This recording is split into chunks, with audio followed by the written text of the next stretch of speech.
Hey, how's it going? It's Sam Frost here, back with some more digital marketing advice. Now in today's video, I want to answer a question that I've seen asked very frequently online, and I've been asked this question a lot of times in the past by clients, by prospective clients, all those kind of people. And that question is, why do the numbers of clicks that you have reported in, say, Facebook ads, Meta ads, Reddit ads, LinkedIn ads, any of those kind of ad platforms, Google ads, why do they not line up with the number of users or sessions or hits reported in Google Analytics? It's a really common scenario I see time and time again. And so I'll just give you a really simple example. Let's say that you've got a Facebook ad campaign running, Meta ads as you're supposed to call it now, and that records or reports, say, 1,000 link clicks on your ad, but you go into Google Analytics and you look at the campaign tracking for that campaign. If you're using, say, UTM parameters to track the campaign, and you look, and there might only be 500 sessions recorded, or maybe even less than that. I've seen, as low as maybe 1 in 100 sessions actually being counted through Google Analytics versus what is being reported at the click level on the platform.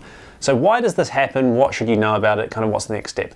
The first thing to bear in mind is that you will never ever get completely kind of perfect equal tracking. So there is basically no scenario in which you're going to have, say, 100 clicks on your ad reported inside the ad interface. And I'm assuming here a click on your ad is a link click to your website or your landing page. There is basically no scenario where 100 clicks off to your site as reported in the ad platform is going to equate to 100 sessions hitting your site as tracked through Google Analytics, because bear in mind the user count could differ. The same user might click an ad more than once.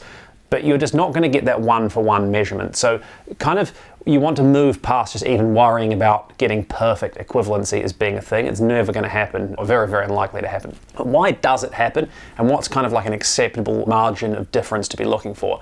So there are all sorts of reasons why this happens. One of the most common reasons, unfortunately, is that the traffic quality you're getting off a ad platform like Meta ads, Reddit ads, LinkedIn ads, Google ads, whatever, might not be particularly good quality. Now this is especially more of a problem with some of those kind of second tier platforms like Reddit ads, or even things like Google display advertising versus, say, search.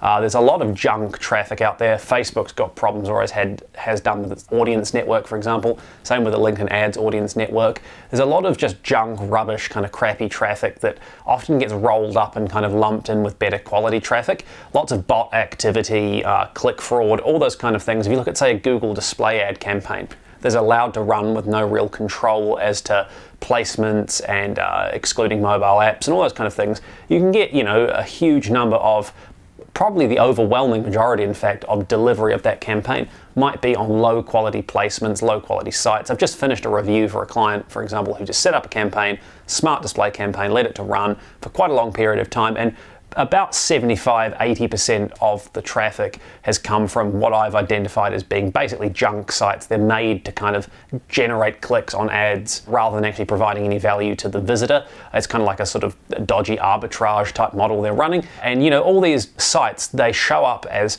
placements inside Google display ads. Your ads can show on them, you get charged, but the chances of actually having legitimate good quality traffic that's going to click an ad and engage with your website afterwards and show up in analytics, it's very, very low.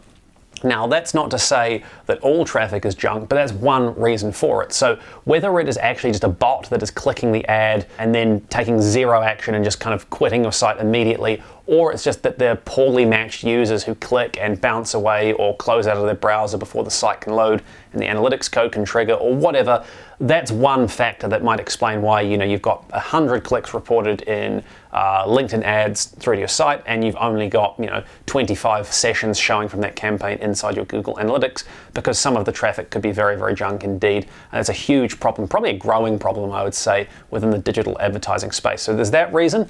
Now, another reason is ad blocking technology, and this can be anything from a relatively minor impact to a hugely key impact, depending on who it is you're advertising and the platforms you're advertising on. So for example, if you're advertising to a tech-savvy audience, particularly a tech-savvy audience using, say, a platform like Reddit that's already generally got a slightly tech-savvier user base, it could be, upwards of 50% of the people clicking on your ads, perhaps even higher, are clicking using an ad blocker on their browser or device, which means that Google Analytics is not able to capture that user's data unless you've got some kind of workaround going on. And so basically the issue there is that we used Reddit ads as an example, and I'm going through this with a client at the moment where that client, they advertise to an extremely tech savvy audience because that's who their product is for. Just doing some polling of that audience and some surveying, it's about 95% of that audience is using ad blockers, particularly when they're coming off platforms like Reddit advertising. There's a huge amount of overwhelming majority of them are blocking ads, blocking tracking pixels.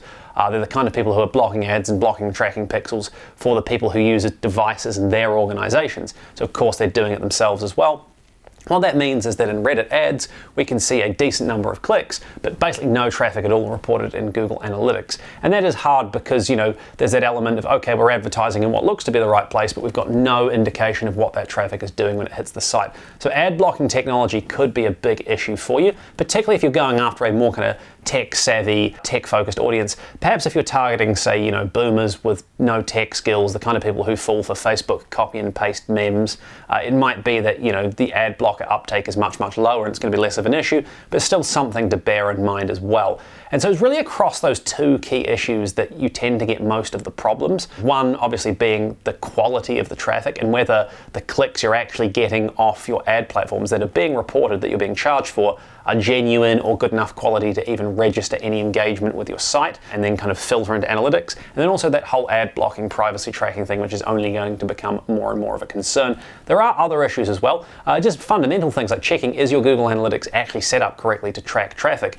Because of course LinkedIn ads, Facebook ads, Reddit ads, Google ads, all those platforms, they can tell you how many times the ad was clicked on their end, but they can't necessarily tell you anything about what goes on your site, especially if you don't have, say, their tracking pixels set up. But if Google Analytics itself is not installed correctly, not configured correctly, not capturing data correctly, it doesn't matter what you're doing on the ad side, you're never going to see that data within your Google Analytics account. So it's worth actually starting in some respects just by saying, am I confident I've got Google Analytics set up correctly to capture data? This is especially the case with some CMSs and web platforms that use, tricky things like a single page application or whatever the term is, where, you aren't kind of technically changing page every time a user navigates around the site, and it might be that the analytics code loads when they first hit the site, but you've not set it up correctly to actually capture history changes to actually turn into page views so you can see if people are going deeper into the site. That's an issue I've seen quite a few times recently, actually, depending on how the client's site is built. So there's, several reasons, but realistically the most likely are going to be either you are getting just junk quality or low quality clicks, particularly of display ads, second tier ad networks, audience networks, all those kind of things. It's either straight up junk bot fraud traffic or it is lower quality accidental clicks that we're never going to engage. The other likely culprit is probably going to be ad blocking technology, privacy technology, but then also look at just the fundamentals like, is your analytics set up correctly at all? One other thing to consider as well is if you're not using UTM parameters to track activity or clicks on your ads, it might be that the activity you're getting is accidentally getting rolled up into kind of organic or non-paid channel or source reporting. So for example, it's a pretty common thing to see businesses do post promotion using ad platforms like LinkedIn ads or Facebook ads. So they'll create a post and then they'll go and boost it or promote it, and that post has a link through to your site. But most of the time, if that link is clicked without having a UTM parameter on it, it's just going to show up as like an organic view inside Google Analytics. But if you set a specific UTM parameter on ads you're running on these different platforms, you can actually track more accurately. So look at that as well. Is there a risk that your performance is just showing up somewhere else and you're kind of missing it for that fact? So there's a few different reasons there, worth kind of working through those in sequence. Some of them can be controlled, some of them cannot. If you've got any questions, please do let me know. Thank you so much for watching, and I'll see you next time.